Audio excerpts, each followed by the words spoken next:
बिस्मिल्लाहिर्रहमानिर्रहीम। अच्छा भाई, आज हम कुछ नए रिस्क कवर कर लेते हैं जो कि रिस्क होंगे related to not for profit organisation. यानी ऐसा तो नहीं हो सकता ना कि आप कभी किसी कंपनी के ऑडिट पे जाएं तो हो सकता है आपको एनजीओ का ऑडिट मिल जाए, तो वहाँ पे बकाया तमाम रिस्क के साथ साथ जो हमने सीखे हैं कुछ स्पेसिफिक रिस्क भी होते हैं जो उस स्पेसिफिक इंडस्ट्री रिलेटेड होते हैं, तो वो देख लेते हैं, एक एक करके देखते हैं। आपने मुझे लगता है कि माशाल्लाह से अकाउंटिंग FR1 में सीखी हुई है। किसकी? ASNPO की। कुछ याद आ रहा है? जिसको आपको खौफ आता था कि यार बैलेंस शीट टैली नहीं होगी, इनकम एंड एक्सपेंडिचर बनेगा, वो सारी चीज़ें। तो खैर अब वो वापस से यहाँ आ गया, but from the perspective of audit. चलें जी, अगर मैं ये कहूँ कि भाई हम बात कर रहे हैं किसी NPO की, तो लेट्स से ये एक NPO है, सही है भाई। ये NPO के जो फंड्स आते हैं, अच्छा ये सारी चीज़ें मैं इसलिए बता रहा हूँ क्योंकि आया हुआ अंडरस्टैंडिंग, क्योंकि आप जब तक अंडरस्टैंडिंग नहीं लोगे तब तक आप ऑडिट, क्योंकि understanding of entity and it's environment से आपको पता लगते हैं रिस्क कि मसला कहाँ कहाँ। If you understand then you will get to know ना कि व्हाट कुड गो रॉन्ग। यानी हमारी EY की ज़बान में हम कहते हैं जब आप अंडरस्टैंडिंग लें तो आप मार्क कर लें व्हाट कुड गो रॉन्ग, यानी किसी एरिया में क्या मसला हो सकता है। These are called what could go wrong. फिर वो कहता है कि देखो व्हाट कुड गो रॉन्ग के अगेंस्ट में कंट्रोल्स क्या हैं, वो आगे सीखेंगे। अगर कंट्रोल्स हैं तो मतलब वो रिस्क क्या हो जाएगा? अच्छा, अगर कंट्रोल्स नहीं है तो रिस्क ज़्यादा हो जाएगा। तो फिर वो बोलता है इस व्हाट कुड गो रॉन्ग के अगेंस्ट में आपने काम क्या किया। तो वो सारी पूरी ट्रेल है जो हम सीखेंगे भी all together over the passage of time. चलिए खैर, NPO के फंड्स कैसे आते हैं?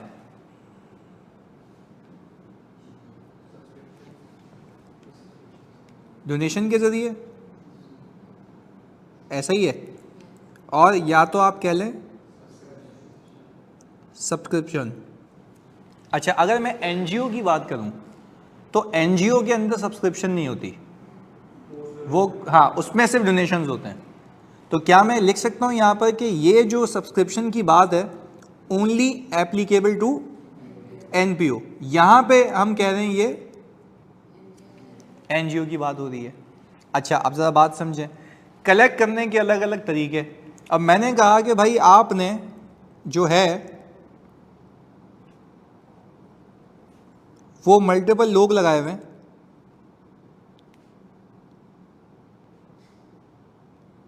सही जी। ये क्या करते हैं?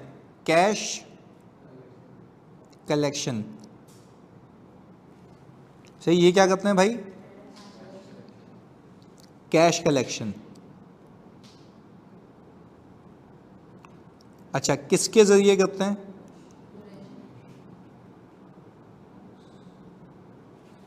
डोनेशन बॉक्सेस के जरिए। अगर आप लोगों का ऑडिटर वाला दिमाग बन चुका है तो मैं जिससे पूछूंगा वो बताएगा। ऑनलाइन वालों आप बता सकते हैं, आप बताएं कि cash collection through donation boxes में क्या रिस्क है? मिस एप्रोप्रिएशन ऑफ कैश, बिल्कुल सही। कैश चोरी होने का खदशा, क्योंकि डोनेशन बॉक्स अपने आप से तो रिसीट नहीं निकाल के ना इतने पैसे इसने जमा किए हैं, तो embezzlement of cash, miss appropriation of cash का रिस्क है। तो यानी हम ये कहें कि अगर cash collection through donation boxes है तो there is a risk of embezzlement of cash या miss appropriation of cash, as the person collecting the cash might miss appropriate the cash, as the person collecting the cash might miss appropriate. अच्छा, तो अब देखो ये जब आपने देखा ना, आपने बोला यार मसला तो है ना कि कलेक्ट करके आ रहा है, अब तो उसने 1 लाख रुपए जमा किए, तुम्हें ला के दे रहा है 80,000 रुपये। उसने 1 लाख रुपए जमा किए, ला के दे रहा है 80,000 रुपये। तो जब 80,000 रुपये तुम्हें ला के दे रहा है तो मतलब बीच में से गायब है, और तुम्हें कैसे पता लगा? वो तो यही बोलेगा ना भाई 80 आए थे। अब do you have any other source of evidence? नहीं, क्योंकि आप तो ट्रैक ही नहीं कर पाओगे। बात समझ आ रही है? अच्छा, अगर व्हाट इफ मैं कहूँ कि मुझे डोनेशंस रिसीव हों, सही जी, व्हाट इफ अगर मैं ये कहूँ कि मुझे डोनेशन रिसीव हों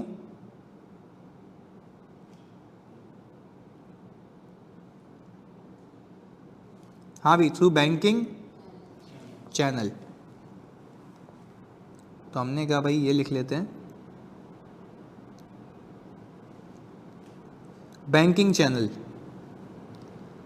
तो आप ज़रा मुझे बताते हैं अगर बैंकिंग चैनल के ज़रिए रिसीव होंगे तो क्या कोई इशू है? क्यों? अकाउंट में आ गए, सिक्योर्ड हैं, सीधा सीधा हिसाब किताब है, यहाँ तक कोई मसला? ये हिसाब किताब सही हो गया, क्लियर है? यानी आप किसी सवाल में देखें एनपीओ के अंदर कि भाई कैश कलेक्शन थ्रू कियोस्क हो रहा है, लिखा हुआ होगा कियोस्क। कियोस्क का मतलब होता है ढिया। कियोस्क का मतलब क्या होता है? ढिया। हम बाज़ औक़ात क्या करते हैं, आप मस्जिद के बाहर भी देखेंगे वो ढिया लगा हुआ होता है कि भाई इसके अंदर पैसे जमा कर लें। मॉल्स में जाएंगे तो ढिया लगा हुआ होता है भाई इसके अंदर पैसे डाल दें, तो वो पैसे तो वो ढिया ही गायब हो जाता है। समझने की बात, तो ये ढिया ही गायब हो जाएगा। तो वो वैसे ही मिस एप्रोप्रिएशन का रिस्क रखता है। बात क्लियर? तो आपको बीइंग एन ऑडिटर अगर आप रिस्क है तो ये हमेशा एग्जिस्ट करता है, क्लियर है? चलिए जी आगे। फिर हमने कहा अच्छा फिर इसके लिए तरीक़ाकार ये होता है, कंट्रोल्स की बात बता रहा हूँ, तरीक़ाकार ये होता है कि वो बोलता है कि भाई हम सुपरवाइज़र को भी भेजते हैं जो कि मॉनिटर कर रहा होता है एक्टिविटी, ये इसके ऊपर क्या लग गया? कंट्रोल। अगर ये नहीं होता तो यहाँ पे कैश का रिस्क ज़्यादा है, उसका आप क्या कर सकते हैं? सही जी। खैर आगे फिर हमने कहा चलें जी ये भी बात समझ आ गई, इसको एक स्टेप आगे लेके चलते हैं। हमने कहा सर एक स्पेसिफिक रिस्क समझ आ गया ये वाला। अच्छा अब आपको ये भी बात समझ आएगी कि बाज़ औक़ात आपको मिलता है इन काइंड, सही है? लेट से आपको लैंड मिल गई, बिल्डिंग मिल गई,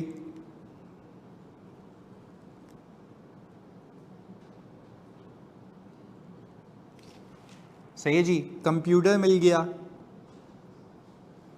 या ऑल टुगेदर कोई, तो क्या लोग नहीं देते? किसी ने हबीब पब्लिक स्कूल के बारे में सुना हो? अच्छा अब Habib public school is a NGO, Habib public school is एक ट्रस्ट के तहत बना हुआ है, एक ट्रस्ट के तहत बना हुआ है। अच्छा अब वो जो हबीब पब्लिक है ना, वो हबीब ग्रुप का है, HBL हो गया ये वो, तो वो डोनेशंस ना यहीं पे देते हैं। तो इतने अमीर लोग हैं, बिल्डिंग दे दी, लैंड डोनेट कर दी, फलाह बहबूद के लिए, वो वहाँ पे बहुत अच्छा काम होता है। तो मैंने खुद ऑडिट किया तो मुझे पता है कि वहाँ पे अच्छा काम ऐसे होता है कि जो नीडी बच्चे होते हैं ना, उनकी एप्लीकेशन पे लेके उनसे सिर्फ 500 रुपये फ़ीस लेते हैं, और जबकि असल फ़ीस वहाँ पे 37,000 रुपये 36,000 रुपये पर मंथ है। तो there is a huge difference between 500 and 36,000 per month, और इक्वल ट्रीटमेंट है, उनके स्पोर्ट्स वगैरह सब सेम होता है। ये तो मैंने खुद देखा है वहाँ पे। तो खैर समझने की बात यह है कि मैं तो जब इसका ऑडिट करने गया तो मेरा रिस्क ये था, आपको शायद याद हो नहीं हो, FAR 1 लेवल पे आपको जो कंट्रीब्यूशन मिलता है, कंट्रीब्यूशन इन काइंड, वो किस पे रिकॉर्ड होता है? वेरी गुड यार, फेयर वैल्यू पे रिकॉर्ड होता है। अब आपको तो रिस्क ये है ना कि क्या ये फेयर वैल्यू एप्रोप्रिएट है या नहीं। तो हम ये कह सकते हैं कि there is a risk that company might overstate the value of donation in kind. सबसे आसान तरीका है, सबसे आसान तरीका है। अच्छा आप इसको, आप फॉर एग्जांपल कुछ आप NGOs में जाएंगे, वहाँ पे आपको कंप्यूटर्स मिलेंगे डोनेटेड। अब एडी में जाएंगे तो आपको वहाँ पे व्हील चेयर्स मिलेंगी डोनेटेड, ऐसा है, लोग देखे जाते हैं। तो जब व्हील चेयर डोनेटेड मिली तो उसने क्या किया भाई, व्हील चेयर को डेबिट किया, सही है जी, और इनकम को क्रेडिट कर दिया, क्योंकि डेप्रिशिएबल एसेट है ना। और अगर आप डेफल मेथड पे होंगे, वो तो आपका अलग गेम है, तो उसको डेफर कर देंगे। जैसे जैसे वो डेप्रिशिएट होगा वैसे वैसे ही ये इनकम में ट्रांसफर होगा। बात समझ आ रही है? तो अपने एसेट्स को ओवरस्टेट दिखाने के लिए कि लोग और डोनेशंस दें तो वो ओवरस्टेट कर सकता है इसको। तो हम क्या कहेंगे कि भाई हम कहेंगे there is a risk that company might overstate its assets received as a donation in kind. तो ये आपका रिस्क आता है। मतलब आप देखें, समझें तो आपको पता लगता है कि ये मसले हो सकते हैं। तो अगर एक बच्चा है जिसको ये तमीज़ ही नहीं है, तहजीब ही नहीं है कि ये रिस्क हो सकता है, वो क्या करेगा? मैनेजमेंट उसको बोलेगी देखो ये डोनेशन आई थी, ये मैंने इस पर रिकॉर्ड कर ली, बोलेगा अच्छा सही है। पर क्या उसको अच्छा सही है बोलना चाहिए? उसको ये चेक करना चाहिए फेयर वैल्यू ये है भी या नहीं भी। तो गूगल पे आराम से प्राइसेस मिल जाते हैं, आप देखें उस वक्त के प्राइसेस क्या चल रहे हैं, तो आप देखें उसके करीब करीब तो होना चाहिए ना। आपको एक तो डोनेशन इन काइंड मिल रहा है, ऊपर से आपने छप्पर फाड़ के उसको फेयर वैल्यू पे रिकॉर्ड किया, तो आप सही रिकॉर्ड करें उसको। अगर कैश डोनेशन मिला आपको, वो तो सीधी सीधी इनकम है, उसका तो कोई मसला नहीं है यहाँ पे, वो तो अलग से केटर हो गया। तो अगर डोनेशन इन काइंड है तो उसका ये मसला है कि जो एनपीओ है वो माइट ओवरस्टेट द एसेट्स। बात क्लियर है? चलें जी, ऑनलाइन में तो जल्दी बताओ, तो यहाँ तक क्लियर है बात? ये भी बात समझ आती है? आगे लेके चलते हैं। हाँ जी, जल्दी बताओ। कोई फर्म करती है, हैदर बीमजी वगैरह होता है, ऑडिट होता है, इसका होता है, ARTT का ऑडिट होता है, हम भी तो एनपीओ हैं, है ना? इधर चलो, पर एसेट्स ओवरस्टेट करके क्या फ़ायदा? हाँ भाई बताओ, एसेट्स ओवरस्टेट करके क्या फ़ायदा? ज़्यादा डोनेशंस मिलेंगे। हम ये कहेंगे कि भाई देखो इतने number of donations and kind आते हैं हमारे पास, तो लोगों को तो वो बेवकूफ़ बनाने वाली बात है ना। ऐसा ही है, क्योंकि जितनी एसेट बेस ज़्यादा होगी किसी एनजीओ की, तो लोगों की रिलायंस उस पर। सिमिलरली यूँ देख लो, कंपनी के केस में देख लो, कंपनी के केस में देख लो आप लोग, कंपनी के जितने एसेट ज़्यादा होंगे, जितना प्रॉफिट ज़्यादा होगा, उतनी उसकी ईपीएस, लोगों का परसेप्शन होगा यार इतना अच्छा कमाती है, जबकि हो सकता है फेक सेल्स हो। तो सेल बुक किए जाओ, रिसीवेबल बढ़ाया जाओ, कोई कस्टमर भी नहीं है, फेक रिसीवेबल है। अनलेस के ऑडिटर आया उसको राइट ऑफ कराए तो प्रॉफिट वापस नीचे आ जाएगा, क्योंकि आप तो एसेट बेस इंक्रीज करते जा रहे हैं ना। आप बैंक के पास जाएंगे, बैंक को बोलेंगे वेरी गुड, अब बैंक को बोलेंगे बैंक देखो यार मेरे पास तो इतने रिसीवेबल से आएंगे, तुम्हें पैसे दे दूंगा, उससे पैसे ले लिए ना, वहाँ से आएंगे ना उसको जाएंगे। बात समझ आ रही है? तो ये घुमाने का तरीका होता है। तो ये इसलिए नहीं, क्योंकि हमने तो पहली क्लास में सीखा है, ऑडिट होता है इसलिए to enhance the confidence of user. तो कॉन्फिडेंस ऑफ यूजर तब एनहांस होता है जब हम उसमें ओपिनियन देते हैं, अश्योरेंस देते हैं। और अश्योरेंस कैसे मिलती है? जब हम ऑब्टेन करते हैं audit, and audit evidence obtain करने से पहले, काम करने से पहले, you need to assess risk के मसला कहाँ कहाँ हो सकता है। अब देखो, अगर अप्रोप्रिएट मसलों पे नहीं पहुंचोगे तो अप्रोप्रिएटली चेक भी नहीं करोगे। एक कहानी सुनाता हूँ चलो तुम्हारा इंटरेस्ट डेवलप करने के लिए। और एक XYZ कंपनी थी, I will not quote the name, मैं अभी वैसे ही बता रहा हूँ क्योंकि ऐसी बात है वो हमारे पास अभी भी है, और लिस्टेड कंपनी नाम लूँगा तो गलत हो जाएगा। वो क्या करती है कि उसकी एक XYZ सोर्स ऑफ इनकम आती है, वो इनकम बुक तो अपने पास करती है, बट पैसे गिरवाती है वो अपनी सब्सिडरी कंपनी। सब्सिडरी कंपनी होती है 100% ओन्ड, जिस पे हमारा कंट्रोल हो, आप समझे 100% ओन्ड, वो उस केस में 100% ओन्ड है। अच्छा, मैं पाकिस्तान में बैठा हूँ, वो कंपनी कहाँ की है? दुबई की। मैं उसका पेरेंट हूँ, वो मेरी, यानी उसके शेयर्स भी मेरे पास है, मेरे शेयर्स भी मेरे पास है, तो उसकी हर एक डिसीजन मेकिंग मेरे पास है। खाली वो कंपनी का सेपरेट लीगल स्टेटस अलग है क्योंकि वो दुबई में रजिस्टर हुई हुई है। होता क्या था कि मैं जो भी इनकम कमाऊँ पाकिस्तान में, मैं दुबई में गिराऊँ, जो भी इनकम कमाऊँ पाकिस्तान में, दुबई में गिराऊँ। यानी भाई मैं उनको बोलूँ दुबई वाली कंपनी को दे दो, तो वो तो जो खरीदने वाला है वो बोलेगा भाई तुझे दूँ, उसको दूँ, मेरी तो ऑब्लिगेशन खत्म ना। अच्छा, मेरा रिसीवेबल है किससे? किससे? दुबई कंपनी से। कस्टमर से क्यों नहीं है? वो तो दे चुका। अच्छा, अब गेम समझना, हमारा receivable Dubai company is a very well rich company, बहुत पैसा है। धर्म में ऑलरेडी वैसे ही फ़ायदा हो जाता है, धर्म में तो वैसे ही फ़ायदा हो गया ना कि आपने वहाँ गिरा दिया, आपको तो वो रिसीव करने पैसे। आगे सुनिएगा। अच्छा, अब एक सवाल है कि सर एसेट जब डोनेशन में मिलता है तो पूरा एसेट इनकम एक साथ बन जाता है? नहीं, डेफर होता है ना, वो तो हमने सिखाया हुआ है FAR 1 में। डेफर्ड ग्रांट इनकम आपकी आती है, डेफर्ड मेथड पे डेफर्ड एसेट आता है आपका, उसको क्या करते हैं आप? डेफर्ड कंट्रीब्यूशन को। डेफर्ड कंट्रीब्यूशन भी मल्टीपल एसेट्स का होता है। और ये भी सिखाया आपको कि डेफर्ड लैंड के अगेंस्ट हो तो वो कभी PNL में सीधे जनरल फंड में जाता है, वो भी हमने सीखा हुआ है। खैर, आगे फोकस के साथ कहानी पे फोकस करते हैं। हमने कहा कि भाई हमने रिसीवेबल बुक किया हुआ है किससे? दुबई वाली कंपनी से। अच्छा, मुझसे पहले जो ऑडिट किया करते थे लोग, उन्होंने कहा सब सही है, इतनी अच्छी कंपनी है, कोई बैड डेट्स का रिस्क नहीं है। मैंने कहा ज़रा उस पर जाँच पड़ताल करते हैं चल क्या रहा है, क्योंकि वो बैलेंस हो चुका था 2 बिलियन का। कितना रिसीवेबल है? 2 बिलियन का। मैंने कहा कुछ तो है, मतलब मेरा रिस्क है ना, मैंने बोला भाई कुछ तो है, नहीं हुआ तो नहीं हुआ ना, शक तो करूँ, जो आदत है मेरी। इधर मैंने कहा कि भाई अब देखते हैं कि उसके फाइनेंशियल्स में क्या आ रहा है। किसके? दुबई वाली के। अच्छा, मैंने दुबई वाली कंपनी के फाइनेंशियल्स देखे, उसने आगे लोन दिया हुआ है, यानी मेरा पैसा किसके पास है? ये कहानी सुनना, मतलब गेम अलग है इसमें। ये मेरा पैसा किसके पास है? दुबई वाली कंपनी ने मेरी तीसरी सब्सिडरी को लोन दे दिया जो कि UK और US में बैठी हुई है। यानी मुझे किससे पैसे लेने?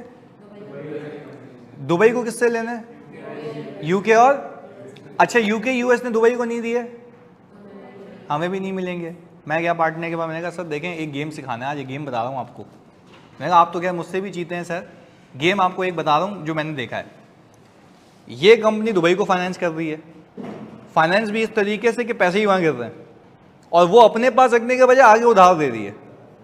अच्छा, जब वहाँ से पैसे नहीं आएंगे तो इसकी कैपेसिटी नहीं है, इसकी कैपेसिटी नहीं तो मेरा बैड डेट्स हो गया रिसीवेबल। तो अगर आप उसको इंडिविजुअलिटी में देख रहे थे तो वो पैसा रिकवरेबल है, इंडिविजुअलिटी में देखें तो पैसा। पर मैंने रिस्क असेसमेंट ऐसे कि मैंने बोला देखो इसके पैसे कहाँ जा रहे हैं, तो मैंने पूरा ग्रुप स्ट्रक्चर बनाया, एक बैठा पूरे मेरे 8 से 9 घंटे लगे, मैंने पूरा एक एक करके टाइप किया, फाइनेंशियल से फिगर निकाली, मैंने कहा इसका रिसीवेबल इससे, इसका पेबल इतना है। और मैंने यूके यूएस की कंपनी की हालत देखी, every year loss, cash from operations negative.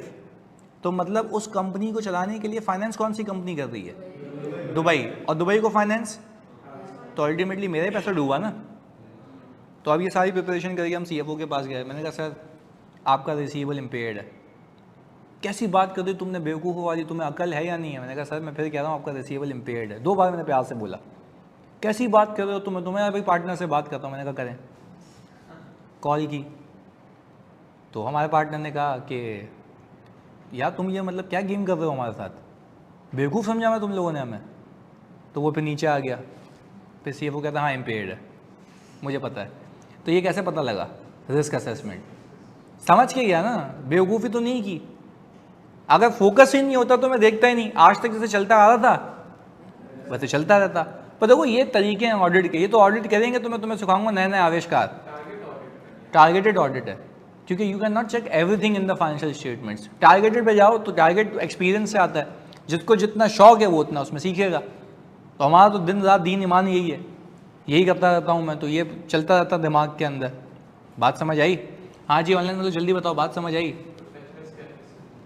Professional sir इतना शरीफ होते हैं, क्लाइंट धमकी नहीं देता। धमकी दी तो सही, क्या बोला उसने? पार्टनर से बात करता हूँ, वो समझा मैं डर जाऊँगा, पार्टनर को पहले ही बता के आया था मैं। उसको तो कॉन्फिडेंस में लेके आया था ना, उसने कॉल की, उसने उसको बोल दिया भाई तू क्या कर रहा है। बात समझ आई? तो इसने खैर फिर उन्होंने प्रोविजन लिया, उसमें से $500 million का।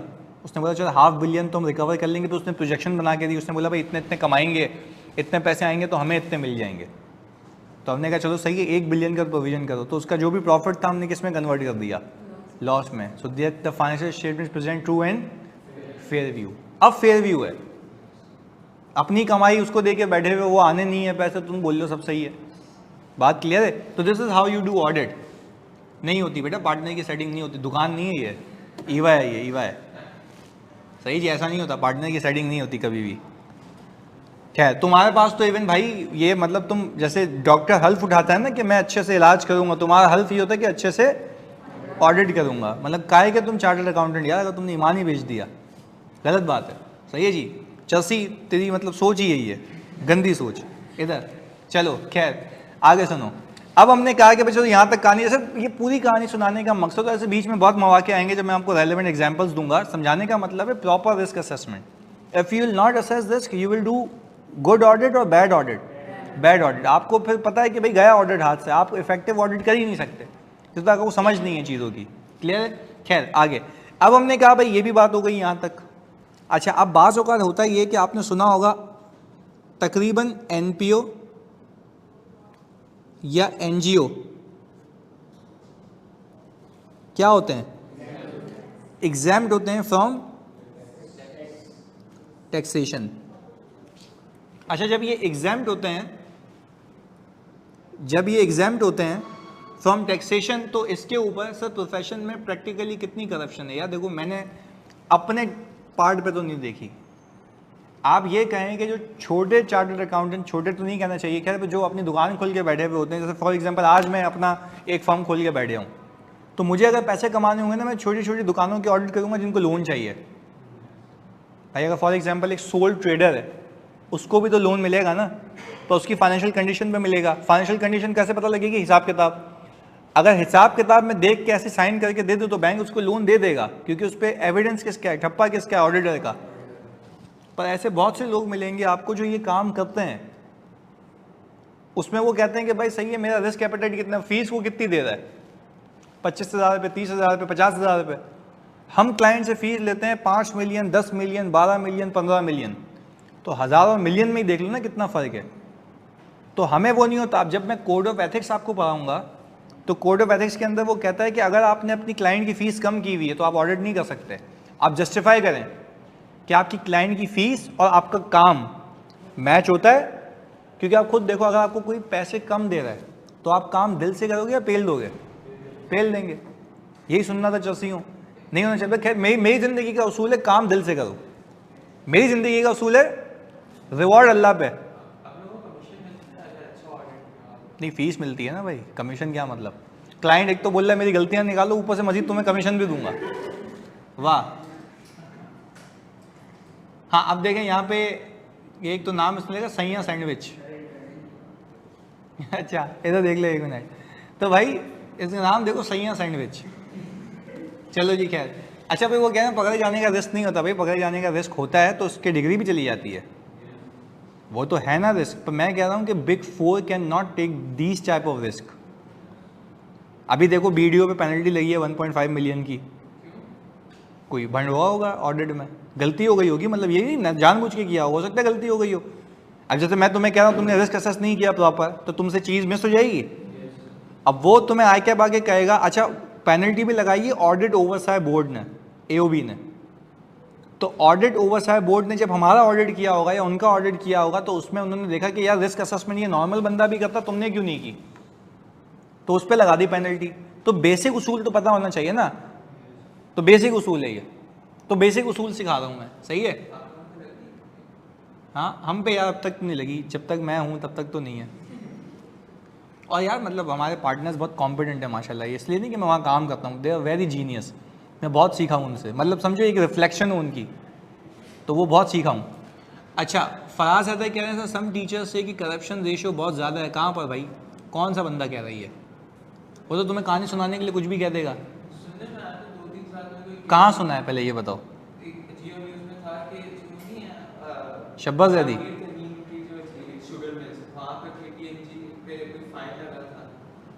KPMG पे, हाँ तो फाइन लगा था ना। देखो मैं क्या कह रहा हूँ, अकाउंटेबिलिटी है, फाइन लग रहे हैं, मतलब चेक एंड बैलेंस है। अगर आप बच देखें आपका ब्रांड इमेज खराब होगा ना। आप मुझे बताएं पाकिस्तान से डिलॉयट चली गई, क्यों गई? यही केसेस थे, मसले थे। डिलॉयट ने बोला भाई हम हाथ नहीं लगाएंगे। EY पाकिस्तान नहीं रही, EY ग्लोबल हो चुकी है, तो हमारी सारी कोऑर्डिनेशन किससे होती है? ग्लोबल से।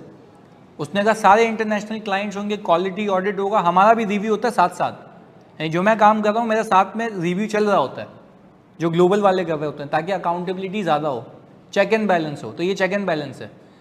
जैसे इदारा कंट्रोल लगाता है वैसे फर्म भी कंट्रोल लगाती है कि ऑडिट बिल्कुल सही होना चाहिए। तो खैर आप मतलब अच्छा बन के रहे ना, आपके दिमाग में गंदगी क्यों है कि हम चोर हैं, हम करप्ट हैं? ऐसा नहीं होना चाहिए। आप बोले हम अच्छा ऑडिट करेंगे, हम अच्छे से काम करेंगे। सही है जी, सही है भाई। अब ये अगर आप लोगों ने सीख ली हो बातें तो आगे चलें। हाँ जी चलें जी। अब हमने कहा कि भाई हमारे पास NPO NGO exempt from tax होता है, पर उसके लिए we have to fulfil certain conditions. सही जी। अच्छा यहीं पे रुक के मैं आपसे पूछूं, तो आप इतने चीते तो हो चुके हैं अभी मेरे साथ कुछ क्लासों में, कि ये बता सकते हैं क्या रिस्क है? हाँ आप अभी तो ये सिंपल बोलेंगे there is a risk the conditions might not have been fulfilled, और कंडीशन फुलफिल नहीं हुई भी होगी तब भी टैक्स नहीं पे किया, तब तो पे करना चाहिए ना। तो कल को अगर ऑडिट खुले, इसका कोई और ऑडिट करे, कोई ओवरसाइट बोर्ड आके करे और वो बोले कि भाई ये तो कंडीशन ब्रीच थी, टैक्स पे करना चाहिए था, तो टैक्स वाला उसको लेटर लिखने से पहले आपको लिखेगा बाबू तुम पहले इधर आ जाओ, तुम्हें नहीं पता था कंडीशंस हैं, तो ऑडिट की जिम्मेदारी तुम्हारी लगाई क्यों गई थी? इसीलिए ना कि तुम चेक करके बताओ। तो क्योंकि आपको तो ये पता ही है कि इनकम टैक्स का रिटर्न फाइल करते हुए आपने फाइनेंशियल्स जमा कराना होते हैं ऑडिटेड FS के बगैर वो रिटर्न एक्सेप्ट नहीं होता। तो वो इसका वजह यही है कि ऑडिटर ने सर्टिफाई किया वो। अच्छा ऑडिटर की सर्टिफिकेशन बैंक भी खुश है, शेयर होल्डर भी खुश है, रेगुलेटर भी खुश है, और जब उसमें कोई भंड निकले तो सब खुश नहीं है, सब हमारे ऊपर कि भाई तुम क्या किए हो। तो ये जिम्मेदारी है, क्योंकि फाइनेंशियल स्टेटमेंट्स यूजर के लिए बनाए जाते हैं और यूजर एक से ज्यादा है, तो आप सबको अकाउंटेबल हैं। सही जी, पर अगेन आप रीजनेबल एश्योरेंस कह रहे हैं तो रीजनेबल काम भी करें। खैर, अब कंडीशंस क्या क्या होती हैं जरा वो देख लेते हैं, पहले यही देख लेते हैं। अच्छा, कंडीशन वो कहता ही है कि बाज़ औक़ात क्योंकि एनजीओ होता है ना, तो एनजीओ के केस के अंदर वो कहता ही है कि भाई आपने अपने जो एडमिन एक्सपेंसेस हैं, आपने अपने एडमिन एक्सपेंस, एक ऐसे ही बता रहा हूं, 10% ऑफ डोनेशन से एक्सीड नहीं करने चाहिए। वो कह रहा है 10% ऑफ डोनेशन से एक्सीड। अच्छा, ये इसलिए लगा दी गई कंडीशन कि एक एनपीओ का मकसद एनपीओ के तौर पे ही हो कि भाई आप जब पैसे लेकर आ रहे हैं तो आपके एडमिन एक्सपेंस, अच्छा देखो मैं वो खर्चों की बात नहीं कर रहा जो एनपीओ जिसके लिए बनाया गया है, वो तो होंगे, पर एडमिनिस्ट्रेटिव खर्चे लिए वहाँ के लोगों की सैलरी, इलेक्ट्रिसिटी का बिल, वो कह रहा है इसको आप मतलब कंट्रोल में रखेंगे, इसको आप कंट्रोल में रखेंगे, ये एक्सपेंसेस कंट्रोल में होंगे तो आपका टैक्स एग्जेम्प्ट है। तो मुझे ये लगता है कि जब ऐसे हालात वाक़यात होते हैं तो there is a risk of understatement, overstatement, under statement of, और there is also a risk of misclassification of expenses. ऐसा ही है ना, तो हम ये कहेंगे कि there is a risk of under statement of admin expenses और मिस क्लासिफिकेशन ऑफ एक्सपेंसेस। अच्छा, अब इसको लिखने का तरीका होगा रिस्क फैक्टर और सवाल से उठाएंगे कि tax of NPO is exempt due to certain condition, so there is a risk that NPO might understate admin expenses और misclassify admin expenses to some other expenses. तो आप जब ऑडिट कर रहे होंगे तो आपने एक चीज़ पे तो ख्याल रखना है कि एडमिन एक्सपेंसेस को ऑडिट देख के करना है कि उसमें अंडर स्टेटमेंट ना हो। अब आपके दिमाग में, क्योंकि हमने ऑडिट सीखा नहीं है करना, तो आप ये सोच रहे होंगे कि इसको ऑडिट पकड़ने का तरीका क्या है कि अंडर स्टेटमेंट ना हुई हो, तो उससे इंक्वायरी से भी पता लगता है, पिछले साल को देख के भी पता लगता है, आप इन्वायरमेंट को देख के भी पता लगा सकते हैं, क्योंकि जनरल इन्फ्लेशन 10% है तो इलेक्ट्रिसिटी तो वैसे ही इंक्रीज होगी ना, तो आप कह सकते हैं कि मैं नॉर्मली भी अप्लाई करके देखूं तो ये एक्सपेंस उससे ऊपर चला जाता है, तो मिनिमम एक्सपेंस तो उतना होना चाहिए ना जो कि दिख नहीं रहा। तो ये ऑडिट करने के तरीके हैं, वो हम सीखेंगे आगे। बात समझ आई? और ये जनरल इन्फ्लेशन का भी आपको कैसे पता लगेगा, एंटिटी की अंडरस्टैंडिंग से, एनवायरनमेंट की, एनवायरनमेंट की। तो आपने कहा भाई अगर इलेक्ट्रिसिटी की प्राइसेस आप खुद देख लें, अगर हमारे घर का बिल भी पहले एसी के बगैर 3000 आता था, अब 7000 आ रहा है, तो डबल द प्राइसेस है ना। तो क्या ये एनपीओ कौन सा मीटर लगा के बैठा हुआ है जो इसका इंक्रीज नहीं हो रहा? बात क्लियर है? चलें जी, ये भी बात हो गई। फिर बाज़ औक़ात कुछ कंडीशंस ऐसी होती हैं कि आपने शायद टैक्स में पढ़ा है, नहीं पढ़ा, विथहोल्डिंग एजेंट। जब आप किसी को पेमेंट कर रहे होते हैं तो उसके पैसे रोक लेते हैं और आप उसको जमा करा देते हैं गवर्नमेंट के पास। तो बाज़ औक़ात इन पे कंडीशंस ऐसी लगाई जाती हैं कि भाई आप जब भी पेमेंट करेंगे being a NPO, PP purchase करने के लिए, कुछ भी परचेज करने के लिए, तो आपको विथहोल्डिंग एजेंट करार दिया गया है, आप उसमें से पैसे काट के हमारे पास जमा कराएंगे। अगर आपने इसमें नेग्लिजेंस की तो आपका टैक्स जो एग्जेम्प्ट हुआ है वो टैक्स एग्जेम्पशन सर्टिफिकेट आपसे ले लिया जाएगा। तो अब इसमें क्या रिस्क है? There is a risk that proper withholding tax has not been deducted by the NPO.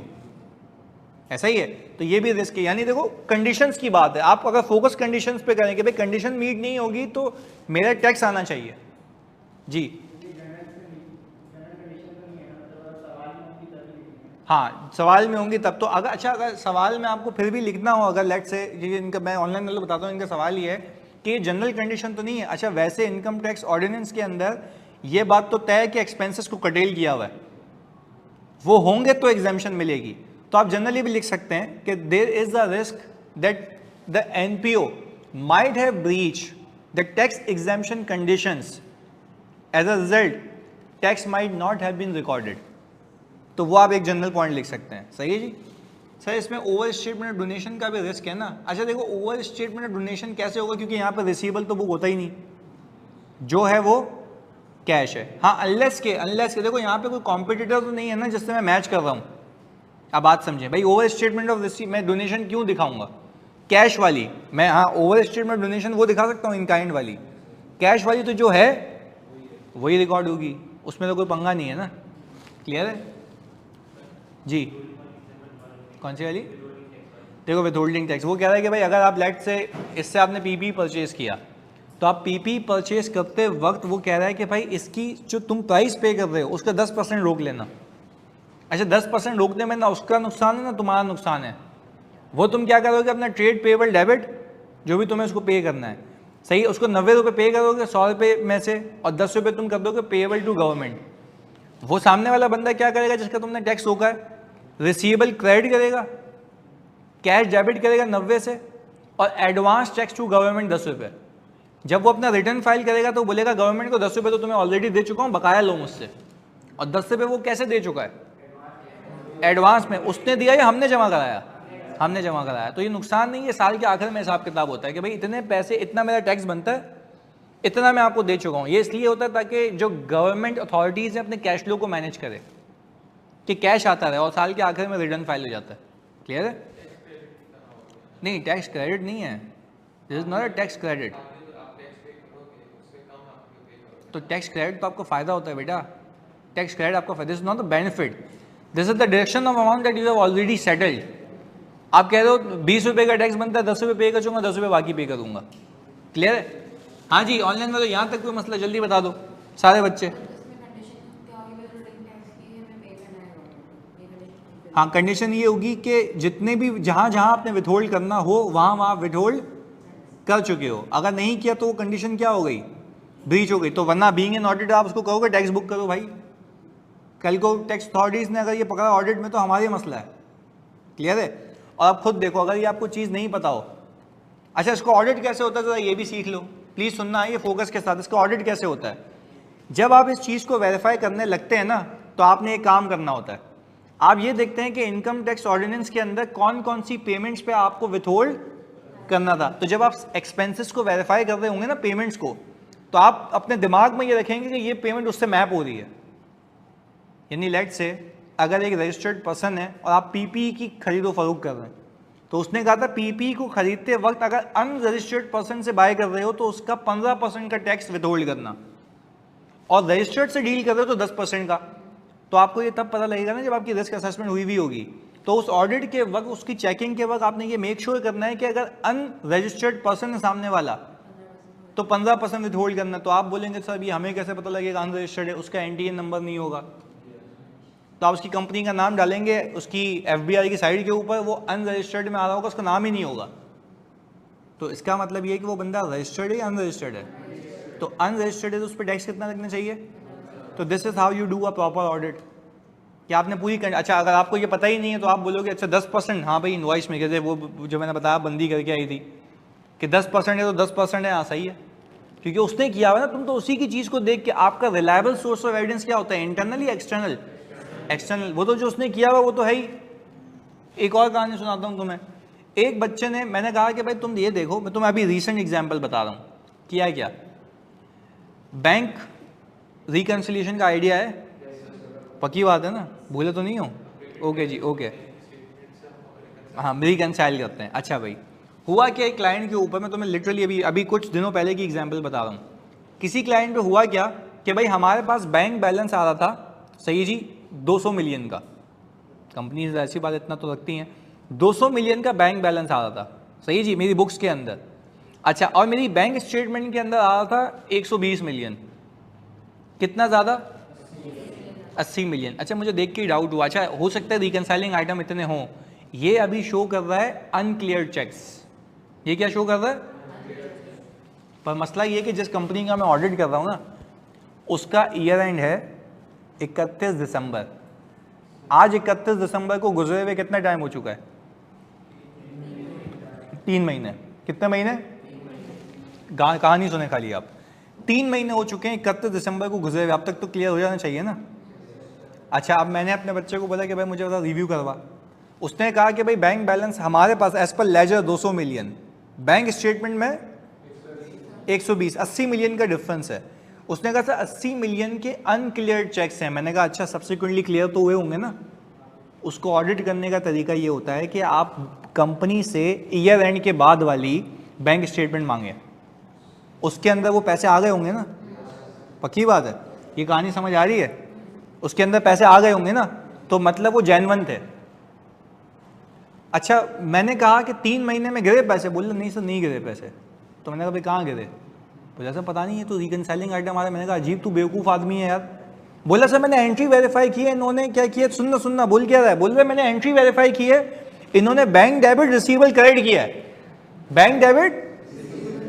तो मैंने कहा चलसी वो तो उसकी एंट्री है ना, उसको तू ऑडिट करने गया, उसी को देख के क्या बोल रहा सही है।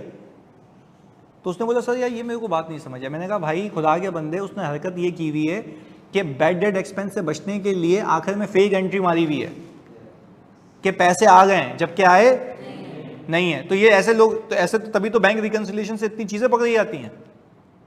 बोल रहा अरे अच्छा सर मतलब ये तो 3 महीने से रिसीवेबल ही नहीं बुक करके बैठा हुआ। मैंने कहा आप उसको वापस बुक करवा।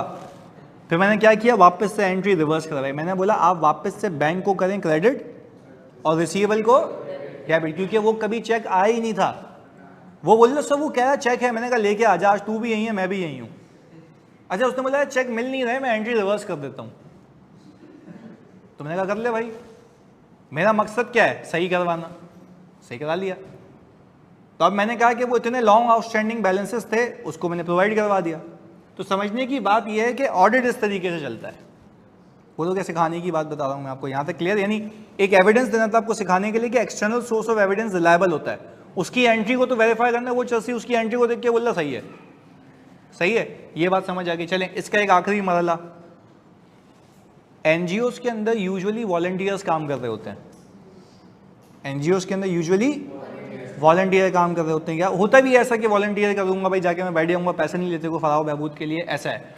अच्छा भाई, और बहुत लिमिटेड स्टाफ होता है, और बहुत अच्छा, जब लिमिटेड स्टाफ होता है ना तो आपके पास सेग्रीगेशन ऑफ ड्यूटीज़ नहीं होती।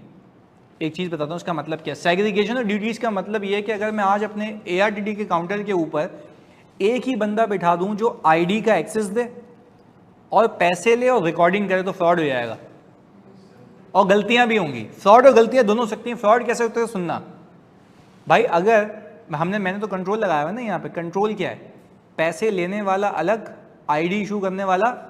आपने बाज़ औक़ात देखा होगा कि आप जब फीस पे करते हैं तो वो बोलता है अंदर जाओ ID ले लो। हम दिन के आखिर में क्या करते हैं, जितनी ID इशू हुई है और जितने पैसे हैं उन दोनों को आपस में क्या करते हैं, और ये रिकंसाइल एक थर्ड बंदा करता है, तीसरा बंदा जो कि इस काम में इन्वॉल्व। अच्छा अगर इसी काम में इन्वॉल्व वो किसी से भंड लग गया तो वो कभी खुद थोड़ी ना बताएगा मैंने गलती की है। नहीं आई बात समझ? तो ये है सेग्रीगेशन ऑफ, हर काम करने वाला बंदा अलग, तो इससे फ्रॉड या एरर डिटेक्ट हो जाता है।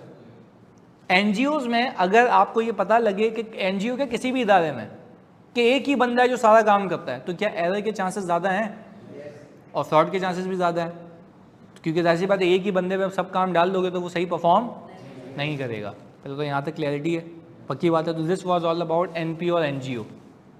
अब मैं खाली आपको एक सवाल दिखाता हूँ, सिर्फ आप रीड करें और आपको समझ आता है नहीं आता सिर्फ ये बताइएगा मुझे। सही जी, हमने कहा Amir welfare trust is engage in providing education and 3 daily meals to the underprivilege citizen of the society. Education देते हैं और 3 वक्त का खाना। आगे जी, donation collection kiosk have been established at various public spots which collect donations predominantly in cash. यानी predominantly in cash अगर वो ये लेके आ रहे हैं तो आप मुझे बताओ इसमें कोई रिस्क है?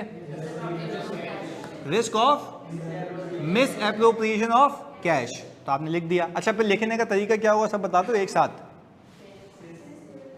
Since donations has been collected via kiosk in cash through donation boxes, there is a risk of misappropriation of cash। सीधा सीधा लिख दिया, आपके नंबर आ गए। आगे देखिएगा, कॉन्स्टिट्यूशन मतलब जैसे किसी कंपनी का मेमोरेंडम ऑफ एसोसिएशन होता है, आर्टिकल ऑफ एसोसिएशन होता है, इसका भी कॉन्स्टिट्यूशन है, यानी जिसके तहत ये ट्रस्ट बना गया है।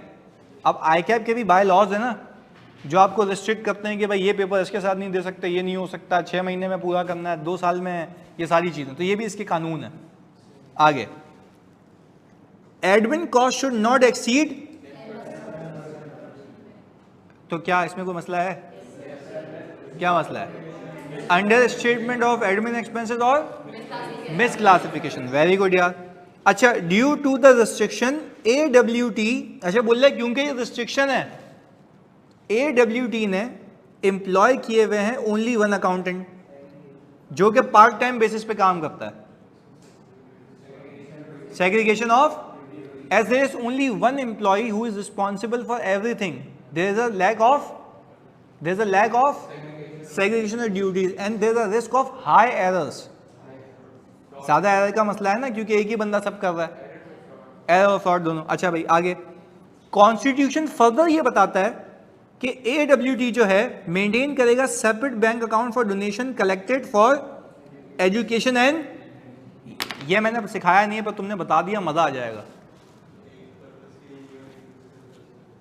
हाँ जी एक मिनट, खाली मैं इसको अंडरलाइन कर लूँ। ये उसने क्या किया हुआ है कि भाई दो चीज़ों के लिए अलग अलग क्या रिस्क है, मैं तो थोड़ा सा ब्रीफ दे देता हूँ आपको। आपको याद होगा मैंने आपको सिखाया था रिस्ट्रिक्टेड कॉन्ट्रीब्यूशंस। रिस्ट्रिक्टेड कॉन्ट्रीब्यूशन का मतलब ये है कि जो चीज़ जिसके लिए पैसे मिले वहीं इस्तेमाल हो। तो क्या ऐसा हो सकता है मील के पैसे एजुकेशन में, एजुकेशन के मील में, ऐसा है? तो यहां से रिस्क क्या निकलता है? वेरी गुड, तो उसको अंग्रेजी में कैसे लिखेंगे? Misclassification. There is a risk that cash receive for meals might be use for education and cash receive for education might be use for meals, क्योंकि ये तो जाहिर सी बात है, आपने डेफर्ड लायबिलिटी रखी होगी तो डेफर्ड लायबिलिटी फजूल में रिवर्स कर रहे होगे। बात समझ आ रही है? तो ये भी आपका एक रिस्क है कि गलत अकाउंटिंग हो जाएगी। क्लियर? और अगेन अगर मुझे अकाउंटिंग फ्रेमवर्क पता है तो ही मैं पता लगा सकता हूँ, यानी रिस्क तो अकाउंटिंग का है ना, सही ना? ये तो हमें पता लग गया, पर रिस्क तो अकाउंटिंग का है कि जो डेफर्ड रिवर्स होना चाहिए वो नहीं हो रहा, दूसरा हो रहा है, तो बैलेंस गलत रिपोर्ट हो रहे हैं, ट्रू एंड फेयर व्यू नहीं देगा। आगे, very good. Donors are requested to mention the purpose of donation. वो कह रहा है कि जो डोनर्स हैं, जो पैसे देते हैं, वो पर्पस ऑफ डोनेशन लिख के दें। तो जाहिर सी बात है पर्पस ड्रिवन डोनेशंस हैं, तो यही तो रिस्क है कि जिस पर्पस के लिए दिया हो उसके लिए इस्तेमाल ना हो रहा हो, तो ये भी आपका रिस्क है। बीइंग एन ऑडिटर आप देखेंगे इस चीज़ को। आगे, donation receive for a specific purpose can not be spend for, तो ये हमने अभी डिस्कस की पूरी कहानी कि भाई अगर एक डोनेशन रिसीव हो रहा है स्पेसिफिक पर्पस के लिए, might be use for some another purpose, तो इसके लिए अच्छा इस अगर तुमने ये भी बता दिया तो मज़ा आ जाएगा भाई। इस एनपीओ के यूजर्स कौन है? Donors, very good, donors. और डोनर्स किस चीज़ को देख के पैसा देंगे कि कितना बैलेंस अभी बचा हुआ है? अब वो डोनर देख, बात समझिएगा, एजुकेशन के लिए पैसे दिए उसने, अब वो देख रहा है भाई एजुकेशन में कम पैसे बचे हैं, जबकि एजुकेशन पे खर्च ही नहीं हुए, तो वो एजुकेशन के लिए जो डोनर पैसा दे रहा है, क्या उसका डिसीजन इन्फ्लुएंस हुआ? यस, जो कि उसने लिया इस फाइनेंशियल्स की बेस के ऊपर। वो देख रहा है अच्छा यार डेफर्ड लायबिलिटी कम बची है, मतलब सारे पैसे यूज हो चुके हैं, जबकि वो यूज मील में हुए हैं। वाइस वर्सा भी कर लो, मील के पैसे दिए हुए एजुकेशन में यूज हो रहे हैं, लोग कह रहे हैं यार खाने के लोगों के पैसे नहीं और डाल दो पैसे, तो वो जो यूजर है उसका डिसीजन क्या हुआ? इन्फ्लुएंस हुआ, जो कि किसके बेस पे लिया गया था? फाइनेंशियल्स के बेस के ऊपर। बात क्लियर है? तो सर अगर मैं यहाँ पे, क्योंकि आप लोगों ने ऑब्वियसली ये बात भी समझ ली, मैं खाली आपको रीड करवा देता हूँ। हाँ भाई, पहला क्या लिखा हुआ है? Donation for food is recorded in donation for, और सीधा सीधा हिसाब किताब है। आगे, कॉन्ट्रीब्यूशन आर स्पेंड ऑन, यानी आप एजुकेशन वगैरह जो अपने पर्सनल यूज के लिए कर रहे हैं, तो ये भी एक मसला है। आगे, अच्छा एक और चीज़ है, आप जब एनपीओ को ऑडिट करने जाना तो आपने देखा कि भाई एजुकेशन के फंड में से पैसा निकला है, तो उसको ऑडिट करने का तरीका है, आप जब इनवॉइसेस वेरीफाई करेंगे तो उसमें ये G26 के बिल नहीं आने चाहिए, पिज़्ज़ा हट के, डोमिनोज के, उसके अंदर एजुकेशन किसी स्टोर का वो होना चाहिए स्लिप, किसी बच्चे की स्कूल की फीस होनी चाहिए, तो वो आपने अकलमंदी से काम लेना है। अब फॉर एग्जांपल एक बच्चे को तुमने फारिग बच्चे को उठा के भेज दिया, उसने बोला मैंने खर्चे देख लिए, बोला हाँ देख लिए, क्या था खर्चों में? सर पिज़्ज़ा खा देते हैं। तो मैंने कहा भाई पर्पस ड्रिवन है, पर्पस, फिर इनवॉइस भी पर्पसफुल होनी चाहिए। तो ये तुम्हें पता तब लगेगा जब तुम सोचोगे, समझोगे, रिस्क असेस करोगे, देख के जाओगे ना भाई ये पर्पस है, अगर इस फंड से पैसा हुआ तो एजुकेशन के लिए होगा, इस फंड से हुआ है तो मील के लिए होगा। तो एंट्री को ट्रैक करना होता है कि जो एंट्री डेबिट हुई है उसके अगेंस्ट में ही होगा। क्लियर है? आगे अच्छा भाई, अब मैंने कहा कि there is a risk that money spend on administration is not recorded as, तो आप ये भी लिख सकते हैं ना कि there is a risk of under statement of admin expenses और मिसक्लासिफाइड। आगे जी, since only 1% is responsible for managing the account there is a lack of enhance risk of fraud और एरर। आगे, since there is no full-time person to look after the account, there is a risk that transactions are not recorded on a, भाई एक ही बंदा है तो एक दिन में कितनी एंट्री कर लेगा, तो वो भी मसला है कि प्रॉपर इंफॉर्मेशन आपके पास नहीं होगी। तो समझाने का मकसद ये था कि भाई अगर आपके पास कोई स्पेसिफिक टू एनपीओ सवाल आ जाए तो वो भी आप हैंडल कर सकते हैं। बात क्लियर है? आज की क्लास को इतना रखते हैं, अगली क्लास से हम चले जाएंगे एनालिटिकल प्रोसीजर पे। मैं आपको सिखाऊंगा एक्सपेक्टेड वैल्यूज कैसे निकालते हैं मार्केट से लिंक करके कि भाई हाँ मेरी एक्सपेक्टेशन के हिसाब से ये बनना चाहिए, और अगर एक्सपेक्टेशन के हिसाब से ये नहीं बनना तो मतलब वहाँ पे मसला है। सही जी, मिलते हैं जी अगली क्लास में। अल्लाह हाफ़िज़। 2 ही हैं बिल्कुल जी हसन, टारगेट देगा भाई का कहता है।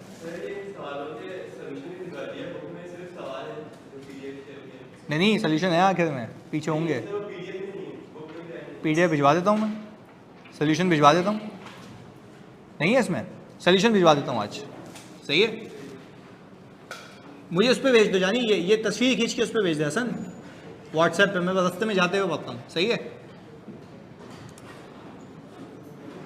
अच्छा फराज कह रहे हैं सर हमारा चैप्टर कितना हो गया? अब ये चैप्टर आपका एंड के ऊपर है, अब हमारा शुरू होगा एनालिटिकल प्रोसीजर। कल बुक रीडिंग भी होगी और ये आगे भी लेके चलेंगे। सही है जी, मतलब अब आप अनगिनत सवालात करते रहें। अच्छा मैं अगेन कह रहा हूँ टू बी वेरी क्लियर, ये कोई वो लॉलीपॉप नहीं है कि मैं बोल दूं कि भाई हाँ हो गया चैप्टर। देखो रिस्क असेसमेंट एक दुनिया है जो कि सिर्फ बेसिक 315 से बनती है या इंटरनल कंट्रोल और एनालिटिकल प्रोसीजर से भी।